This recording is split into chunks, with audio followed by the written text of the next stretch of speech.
These are 20 things from the 1960s that would horrify us now. And here's the first thing: lack of seatbelts. Picture driving down the highway, kids bouncing freely in the back seat, no seatbelts in sight. Sounds terrifying, right? In the 1960s, many cars didn't even come equipped with seatbelts. It wasn't until the late 60s that manufacturers began to include them as a standard feature, and even longer until legislation required their use. Use of X-ray machines in shoe stores. Imagine going into a shoe store today and having your feet X-rayed to ensure a perfect fit. Sounds like science fiction, but in the 1960s, it was a reality.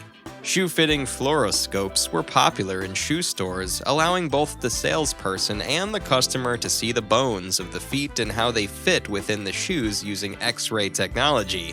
However, as we became more aware of the dangers associated with repeated exposure to X-rays, these machines quickly fell out of favor. Drunk driving. Imagine attending a party where the cocktails flowed freely and then driving home with nary a worry. This was the norm rather than the exception in the 1960s. Drunk driving laws were astonishingly lax compared to today's strict regulations.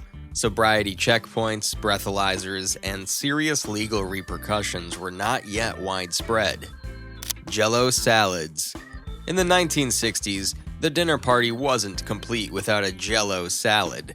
This wasn't just your plain gelatin dessert, it was an all-out savory creation with ingredients that might include celery, carrots, and even seafood or ham, all encased in lime or lemon Jell-O. Yes, it might sound bizarre to us now, used to seeing gelatin in sweet treats only, but Jell-O salads were the height of sophistication and a party staple. Baby cages. If someone today suggested hanging your baby out the window in a cage, you'd probably call them crazy, right? But back in the 1960s, that's exactly what some parents did, especially in crowded cities where outdoor space was scarce. These baby cages were designed to ensure that infants got enough sunlight and fresh air, health benefits that were highly valued at the time. Fastened securely to the window frame, these cages were seen as a safe way to expose children to nature. Today, the idea might send shivers down the spine of any modern parent, showing how dramatically our concepts of child safety have evolved. Widespread smoking. In the 1960s, smoking was as common as wearing a wristwatch. It wasn't just socially acceptable, it was the norm in offices, airplanes, and even hospitals. Ashtrays were as ubiquitous as coffee cups at meetings. Back then, the dangers of smoking were only just beginning to emerge, overshadowed by the glamorization in movies and TV shows. Today, the thought of lighting up a cigarette in a crowded restaurant or office might horrify us, thanks to decades of public health campaigns and smoking bans. Telephone party lines. Imagine a phone line with several neighbors, where anyone can pick up the phone and join your conversation. This was the reality of telephone party lines. Used to save money, these shared lines meant that your calls were not private. You had to wait for your turn to use the phone, or you might accidentally overhear someone else's conversation. Or not accidentally. Toxic toys. Back in the swingin' 60s, safety standards for toys were, let's just say, a bit lax. Kids often played with toys coated in lead-based paint and crafted with potentially hazardous materials, blissfully unaware of the risks. Chemistry sets came packed with real chemicals, and who could forget the infamous Easy Bake Oven, hot enough to cause serious burns. No environmental regulations. Imagine factories billowing black smoke without consequence and rivers so polluted they could catch fire. This was the reality of the 1960s, a time when environmental protection laws were virtually non-existent. It took visible environmental disasters and growing public outcry to spark change, leading to the establishment of regulations and agencies like the Environmental Protection Agency, EPA, in the US. Looking back, it's shocking to see how much harm was accepted as part of industrial progress. Sexism in the workplace. The 1960s workplace was often not a friendly environment for women. It was a time when job postings were segregated by gender, salaries were openly unequal, and harassment was frequently dismissed as just the way things are. Women were often relegated to support roles regardless of their skills or ambitions. Corporal punishment in schools. Back in the day, it wasn't uncommon for teachers to use physical punishment as a form of discipline. The crack of a ruler against a student's hand was a regular part of school life for many. While intended to maintain order, today, the idea of corporal punishment in schools is largely viewed as abusive or ineffective.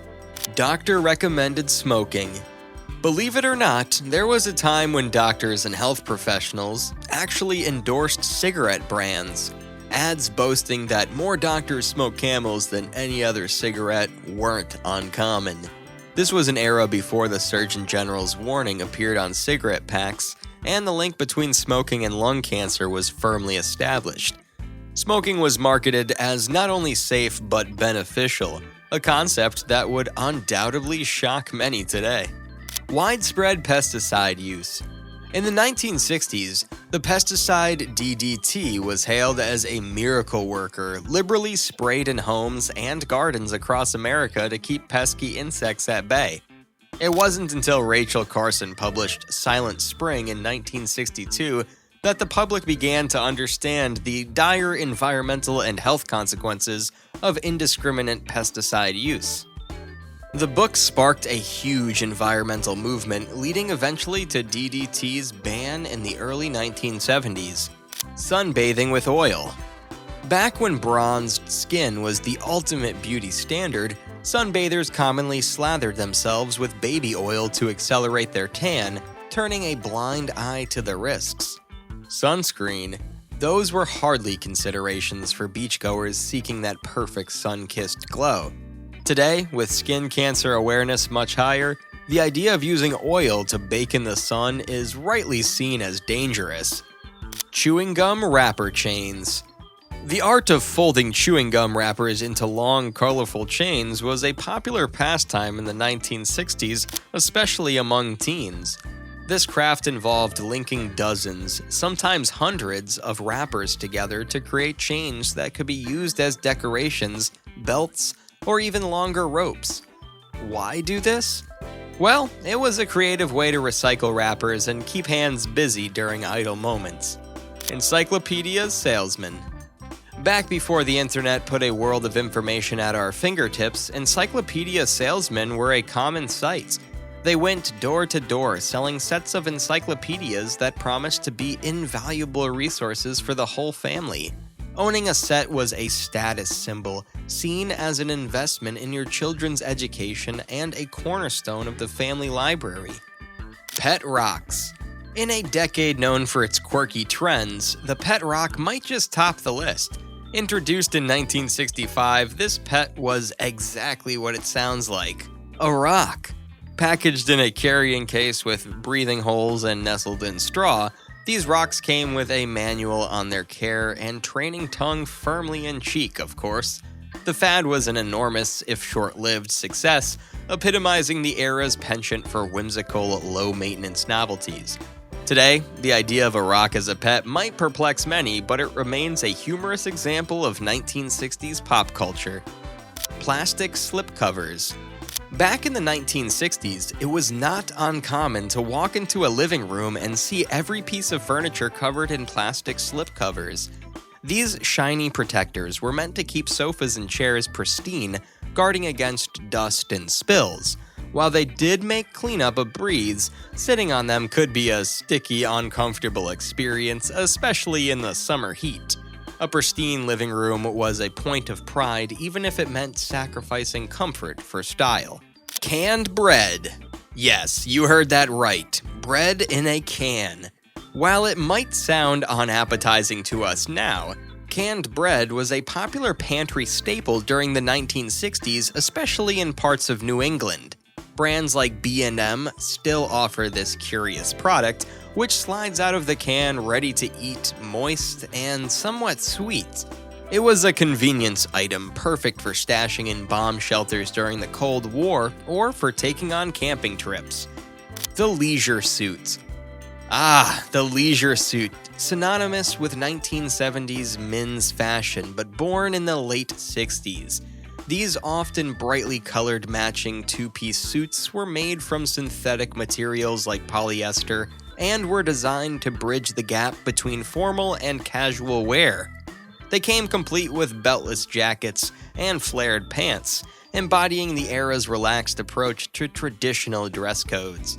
While they're often chuckled at today, at the time, wearing a leisure suit made a bold statement about comfort and modernity.